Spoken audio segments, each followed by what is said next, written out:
Bonjour, je m'appelle Jean-Baptiste Juillard, je suis professeur agrégé de philosophie, colleur en classe préparatoire et je prépare une thèse à la Sorbonne sur la notion de violence légitime en démocratie.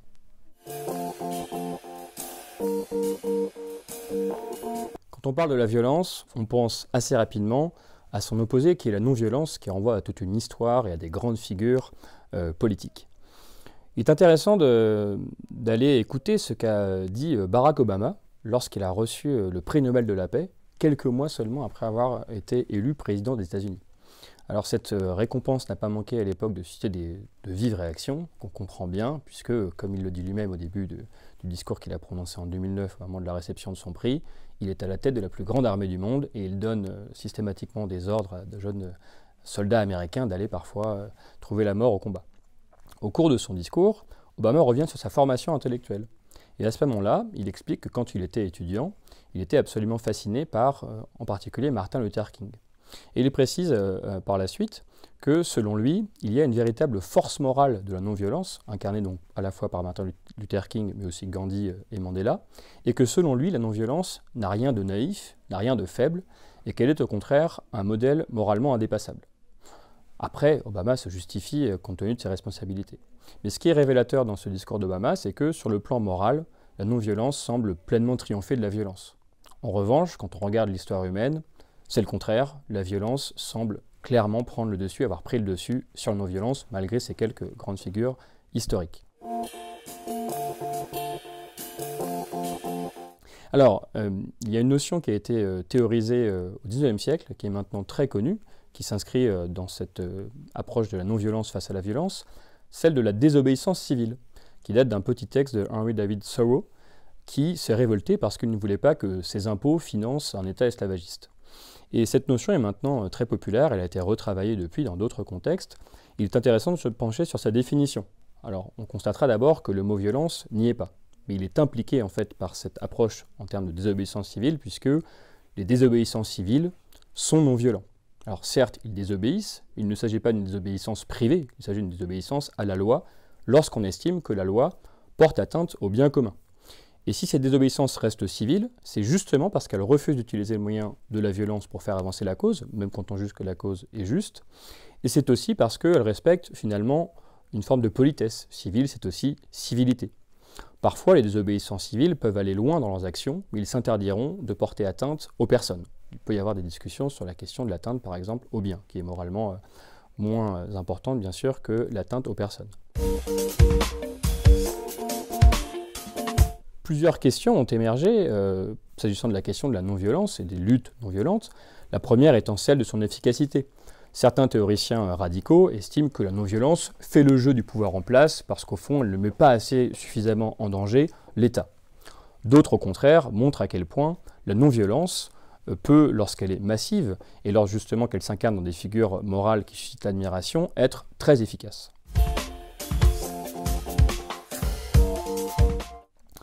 Il est intéressant de se pencher sur les conditions qui font qu'une doctrine non violente peut avoir l'espoir de changer véritablement les choses.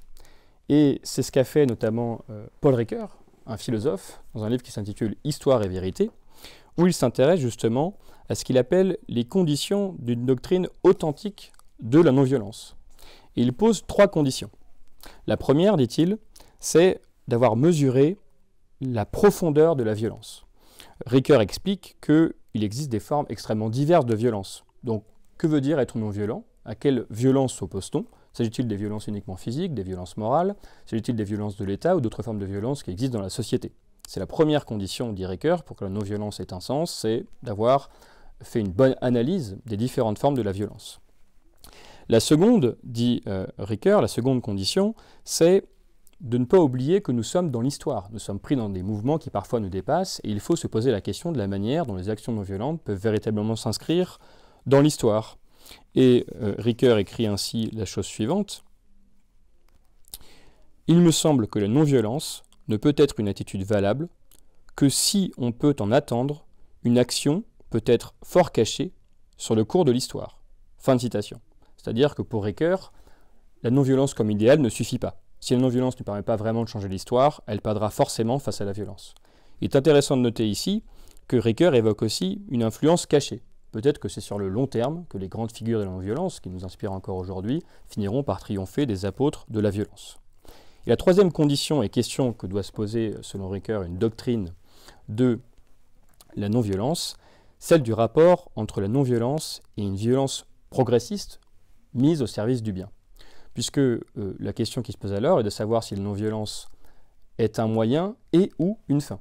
Si la non-violence est la fin, nous serons tous d'accord pour dire que nous aimerions que le progrès aille vers une diminution de la violence dans nos sociétés.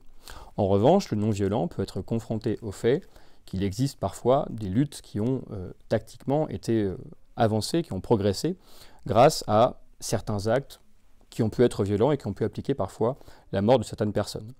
Et donc, dit Ricoeur, si ces trois conditions sont satisfaites, et si on a répondu à ces trois questions, alors on pourra reconnaître que la non-violence peut véritablement avoir une portée dans l'histoire.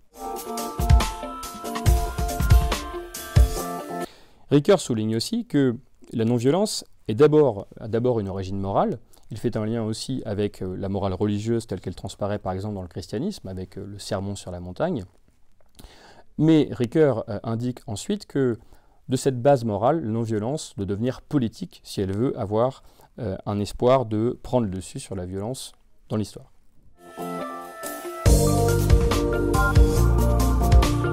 Ricoeur a aussi identifié la tentation de la violence qui est en chacun de nous, parce qu'il y a une forme d'excitation, de plaisir même de la destruction.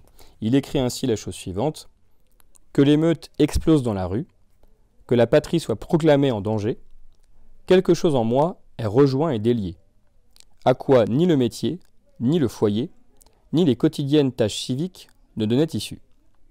Quelque chose de sauvage, quelque chose de sain et de malsain, de jeune et d'informe, un sens de l'insolite, de l'aventure, de la disponibilité, un goût pour la rude fraternité et pour l'action expéditive, sans médiation juridique et administrative. » Et cette tentation, dit Ricoeur, est universelle, elle est tapie au fond de la conscience. On pourrait aussi penser à ce que la psychanalyse a pu dire de notre rapport à la violence. Elle fait partie, en fin de compte, de la nature humaine. C'est une disposition qui est présente en chacun de nous. Et il revient ensuite à notre éducation de la contenir pour que nous puissions faire société. Mais Ricoeur est extrêmement lucide sur le fait qu'à la faveur de certains grands événements, on puisse être tenté, plus que dans notre vie ordinaire, comme il y fait allusion, de recourir à la violence sans même lui donner un objectif politique.